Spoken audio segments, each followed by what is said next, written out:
Yeah, I thought it would be good to give a few little helpful tips to, just make sure that you're not falling into the trap of the unicorn property buyer.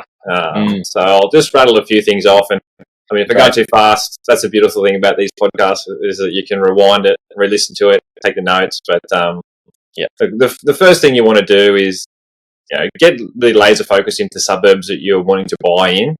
So go on to realestate.com or domain.com.au. Or even real commercial.com.au for those commercial buyers out there, and find those target suburbs that you're wanting to buy into. From that, what you want to go through and outline is you want to have your must-haves and your nice-to-haves. So go into it thinking, well, this is exactly what I want. This is the preference. You're not going to budge on your must-haves. The key is not to have too many must-haves. So like around 5 is always a good number of property must-have criteria, and the rest of it's just a bit of a cream on top. So once you have all that, you're going into these search portals, you're putting in these key suburbs, you're filtering through, in this case, say it's your must-have is a detached house with at least 3 bedrooms on at least 400 square meters of land in a established area. So you put that in, you put your filter search in, and then go onto that portal, look in the last 3 months. This is key, 3 months, and see there's a little sort filter button that's there, and sort from the highest to lowest in that 3 month period. And then you can scroll down and you can see the sold prices of these assets. And what you're going to want to be doing is just scrolling through going, oh, yep, that fits my criteria. I would have bought that. And then trying to find those properties that you would have bought. If you get to that end of the 3 month period and there's nothing in there that you would have bought, you're running the risk of being a unicorn buyer. So, good. Yeah, have a bit of think about that, and then,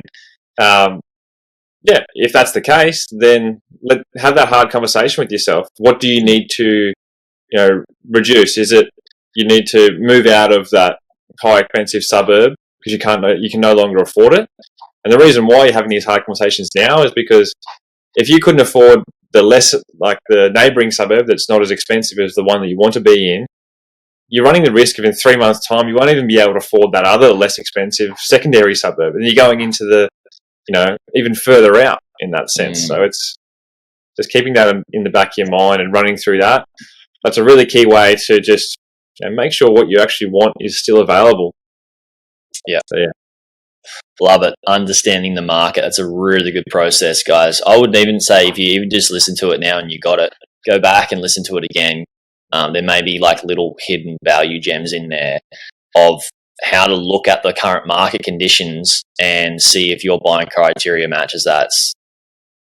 Awesome, Sam. Love it. There's a 3 months, that's key. If you really want to be depends on the market you're in. If you're buying into a market that's growing in value, then stick to your 3 months. If you're in a neutral market or a market that's reducing in value, and you look to data for these metrics on whether it's neutral, positive, or pulling back.